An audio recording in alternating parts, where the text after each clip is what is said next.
Say hello to the last Perdition, my new favorite pulse rifle in Destiny 2. This legendary is a total beast in both PvP and PvE. The giant standout perk here is Rampage. Kills with this weapon temporarily grant increased damage and stacks up to 3 times. We'll cover that in detail soon. You have Alloy Magazine and Flared Magwell. Opted for Flared Magwell as the magazine is already fairly big.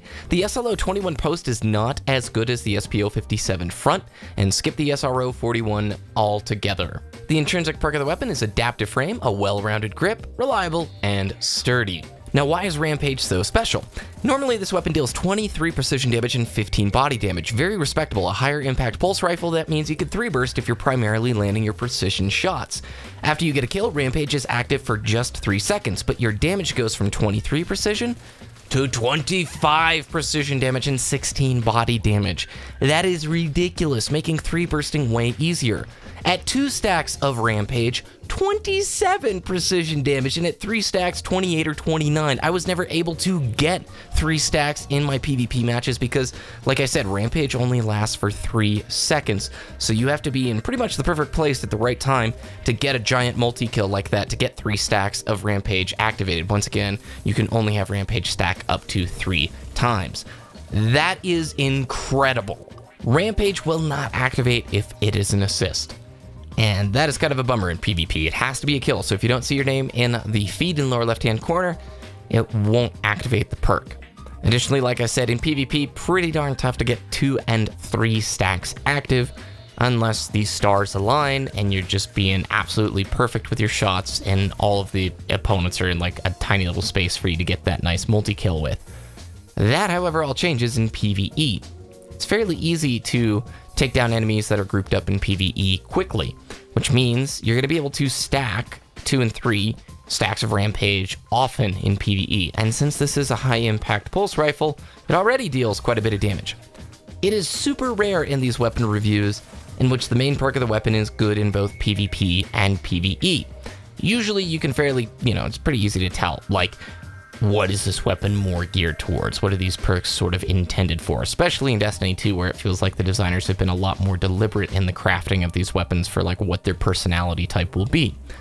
The last Perdition is really the first that I think, for me, in the pulse rifle category for Legendary, that sort of straddles the two equally well. I'd happily use this in PvE, especially because it leaves open an exotic slot for a kinetic or power weapon, since it's just a Legendary, right?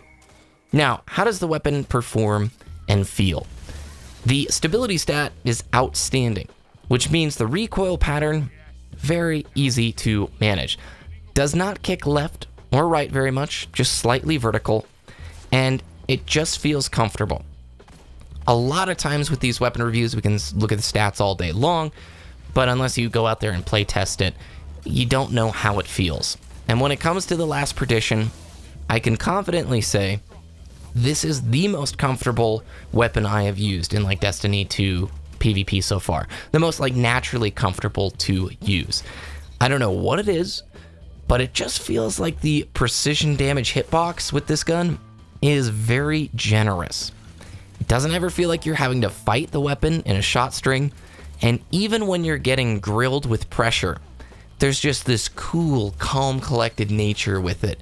Doesn't fire super fast, so you're not going to be flailing around like, where is the guy?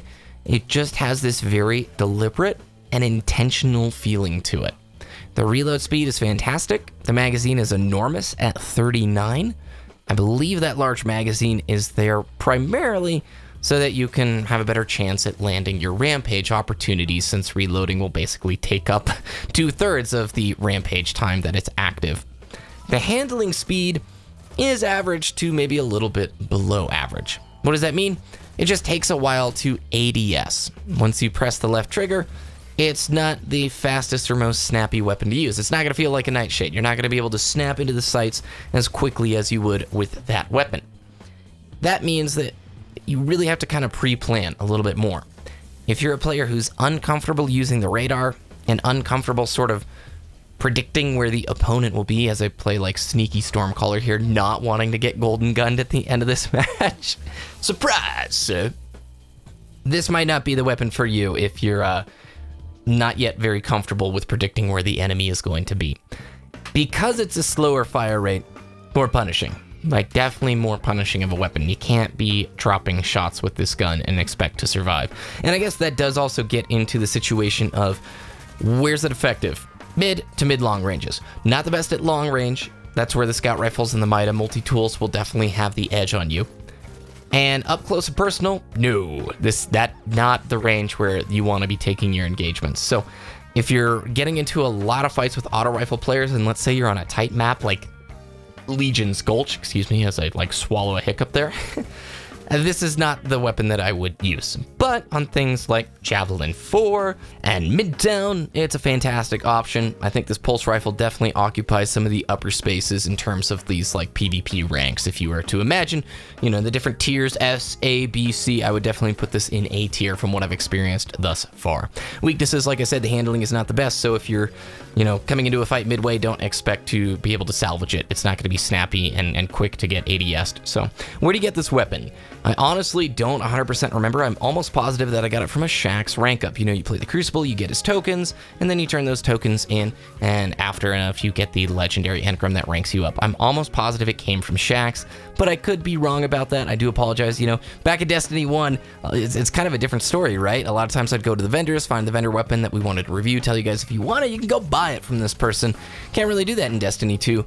I like it right now, certainly in the beginning of the game, but I am keeping in mind, you all, that there may be some blue and green weapons out there that I can purchase, or that you can purchase as well, so we can review some things that you don't have to wait and grind for. I am just going to encourage you with the vault size, do not get rid of legendaries. You don't need to just yet, especially in the gearing process, and we don't know what's going to emerge as something awesome. Just like Destiny 1, some really cool weapons appeared way later in the game that I actually had dismantled, and I couldn't pull back out later on, or couldn't actually go grind to get. So thank you very much for watching. If you enjoyed this review, please thumbs the video up, subscribe for more Destiny 2.